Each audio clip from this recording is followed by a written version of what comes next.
barkan mu sana da kuma cikin shirin mai suna da na gaba ake gara zafin ruwa. Shirin ne wanda hukumomin jirin ta Hausa bakwai da ke Cameroon da ke kawo a lissafi.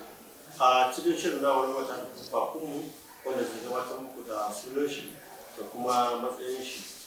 Assalamu alaikum. Wa alaikum salam. Don haka ni sunana Muhammadu Idi, ni na mayar na da'ira ta biyu nan ta da'ira ta Tawa.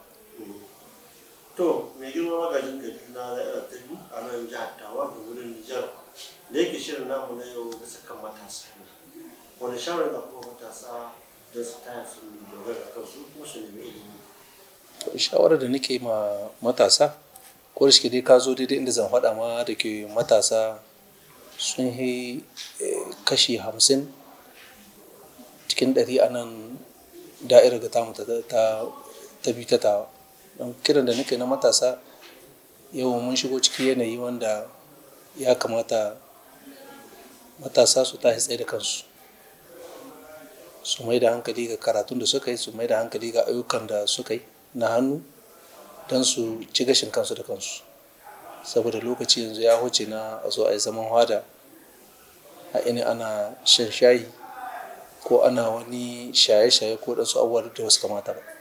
Don ka hanyoyi ga sunan suna buɗe, idan ya kamata duk inda matashi yake tashi da kanshi ya tashi tsayin daka shi biɗi na kanshi don gobe shi gina ƙasa wa tashi kuma shi hidda kanshi da cikin halin ƙa'anikai. Shi na dai abin da aka dina.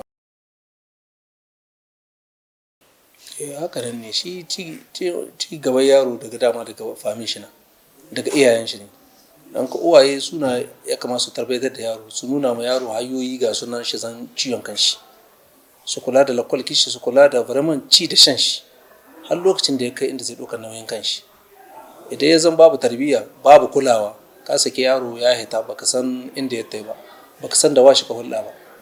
To don ka vraiment wannan in ma'aihi bai mai da hankali bisa wannan, to za ka gani yaro ya shiga cikin wani yanayi wanda ba shi ba. Amma in ka kula da yaro, ka kula da ci da shan shi, ka kula da hitar shi, ka kula da washi ka hulɗa da shi, kuma da inda shi ka zo nan kana da ƙarin bayani na ka san yadda ya mina na yake yi. To insha Allah an kai wannan za ka gani an ci nasara kuma za ka gani yaro ya kai inda aka so. Idan babu kula babu tarbiyya kai babu ruwanka kawai ka aiwa ne, to wannan gaskiya bai yi.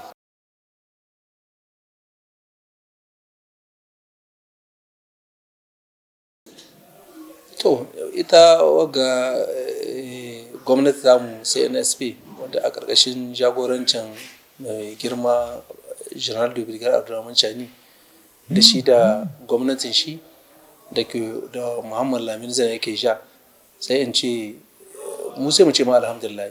Saboda yawan ƙasar Nijar ina jin ba da lokaci kaɗan da ya huce ai sabunta wannan ƙungiyoyi na matasa tun daga na wajen komin, tun daga ƙaramar hukuma har ya kai ga jiha, har ya kai sama national ta ƙasa, duk inda ƙungiyoyin suke an sabunta su. To shi wannan shi babbar shaida ta cewa wannan hukumomin suna cikin tahiyarsu sun sa matasa gaba. Inda ka ga matashi har an zaka an sake mai ƙungiyar shi kenan kuma an san da shi. To ina jin akwai abubuwa da yawa da aka yi, kuma akwai ministar da yawa wanda an matasa wanda ana kawo ƙarshen ƙoƙari bisa a kama matasa don su tai da ayyukansu don su ci unhwanin kansu, ba ta fannin gwamnati ma ta fannin ban san me aka ce sector private wanda kace ba private abin ga. Don ka ana gwada musu ayyuka na aiki na hannu, ana gwada musu ayyuka da yawa wanda za su nan kuma suna nan alhamdulillah. Ina jin yau muna da matasa wanda yau ba Nijar ba har Nijar an san da su, kuma suna nan suna farman mutane kuma muna gani a ƙasa duk abubuwan da muka yi nan ma da'ira muna kiran matasa, muna da ƙungiya wadda ta matasa wadda duk abin da zamu wanda shaya matasa muna kiran su kuma muna yi da su, kuma suna kawo mana gudunmuwa cikin tahiya jagoranci na da'ira. Sai mu ce alhamdulillah. Gwamnati tana nan tsaye bisa ta mai da hankali kwarai cikin irin ka'idodin tasa, cikin irin mina da aka ce ma priority wanda ta sa gaba, ta samu matasa ciki. Duk abin da za ta yi ta samu matasa ciki.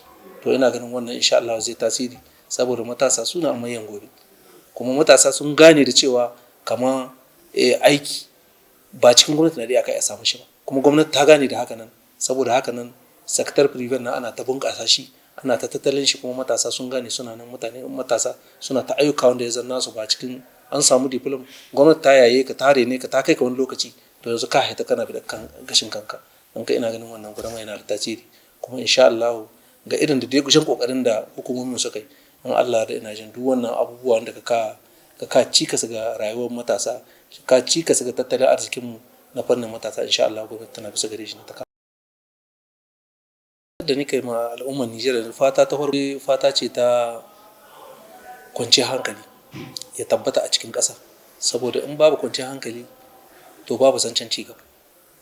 Kuma fatan muka yi kama cikin wannan yanayi da ake, ubangijin Allah ya kama muna, ya sa komi ya komo daidai, komi ya tai kamar yadda hukumomin suke nan suna irin jan kokari na komi shi ta bisa hayya.